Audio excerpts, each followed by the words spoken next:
बेटियों के साथ दुर्व्यवहार करने वाले राक्षसी मनोवृत्ति के लोगों को हम मोदी सरकार फटाफट बेल दिलाएगी, जैसे आज रेपिस्ट और हत्यारे कुलदीप सेंगर को दिलाई है।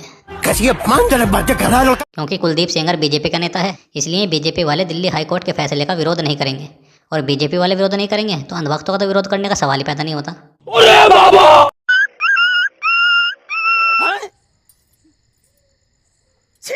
ससुर।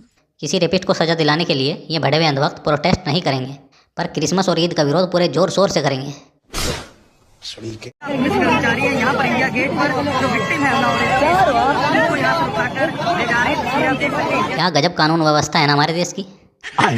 जिसका रेप हुआ उसको पुलिस के द्वारा डिटेन किया जा रहा है, और जिसने रेप किया उसकी सजा रद्द करके उसको बेल दिया जा रहा है। बिल्कुल राइट। इस देश में एक रेपिस्ट और हत्यारे की उम्र कैद की सजा रद्द हो सकती है, और वो जमानत से बाहर आ सकता है, और रेप की विक्टिम इस देश में विरोध प्रदर्शन भी नहीं कर सकती। क्या बात कर रहे हैं बाबा?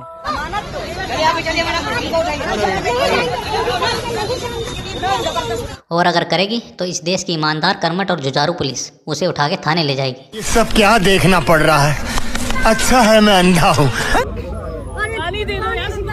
अरे पानी की जरूरत ना है उसे जरूरत है न्याय की। अगर हो सकता है तो उसे न्याय दो, पानी तो वो फिर खुद पी लेगी। बिल्कुल राइट। हर तो उनका उन्नाव है, हर तो उनका उन्नाव है। दिल्ली से देख रहे हो इस जाहिल नेता को, कैसे एक रेप की पीड़िता पे हंस रहा है। और जब तक देश की कमान ऐसे जाहिल नेताओं के हाथों में है, रेप ऐसे ही होते रहेंगे।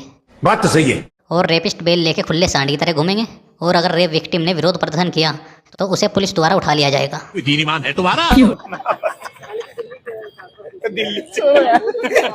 इसकी हंसी को देख के लगता है क्या कि ये समाज में रहने लायक है? अरे दुर्भाग्य है इस देश का कि इसके जैसे लोग देश की सत्ता में बैठे हैं। बिल्कुल राइट। कि अगर इनको नकाब लगाने हैं और बुर्खा ही पहनना है और इतने कब्जे में रहना तो ये अपने घरों में रहें, क्योंकि घरों में ज्यादा अनसेफ है। अरे इस मंदबुद्धि जाहिल को किसी ने महिला आयोग का अध्यक्ष बना दिया। इसे तो अंधभक्तों की अम्मा आयोग का अध्यक्ष बनाते, वो ज्यादा सुटेबल पोस्ट होती इसके लिए। हम भी कर लें तो हो जाते हैं बदनाम, वो कत्ल भी करें तो चर्चा नहीं होता। अरे चर्चा होगी कैसे, क्योंकि चर्चा करने वाली मीडिया तो दलाल बन के सत्ता की गोदी में बैठी है। जो देश को आगे बढ़ाएगा वो जेल जाएगा, और जो रेप और हत्या करेगा वो बेल पाएगा। समझ रहे हो? अरे मित्रों, यही है वो अच्छे दिन जिसके सपने मोदी जी ने 2014 में दिखाए थे। इस सज्जन को क्या तकलीफ है भाई? अरे तकलीफ तो यह है मोदी जी कि तुम उधर खड़े होकर बेटी बचाओ चिल्लाते रहे, और इधर तुम्हारी पार्टी के नेता बेटी की इज्जत तार तार करते रहे। भाई साहब कुछ ज्यादा नहीं हो गया? समाज में बहू व बेटियों के पास कैमरा वाला मोबाइल नहीं रहेगा, क्योंकि लड़की छेड़खानी और रेप करने वालों का फोटो और वीडियो बना लेती है, और फिर इन नामर्दों को जेल जाना पड़ता है। अरे क्या करूं मैं इसका? क्या करूं? और बेवकूफ़ बुड्ढो, तुम एक बात बताओ, लड़कियां क्या खूंटे में बंधी हुई जानवर है जो मनचाही बंदी से लगा रहे हो तुम उन पे? और अगर फोन बंद करना ही है तो सबका करो ना, केवल लड़कियों का ही फोन क्यों बंद कर रहे हो बे?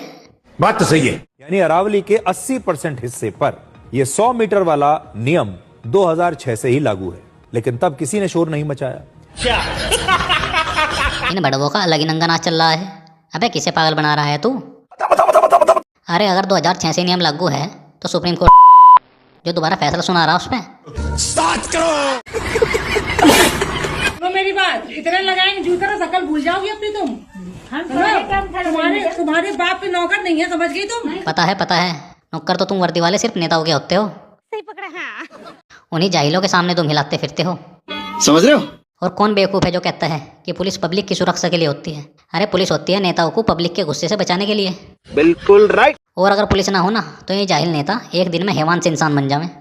ये तो लेने के देने पड़ गए।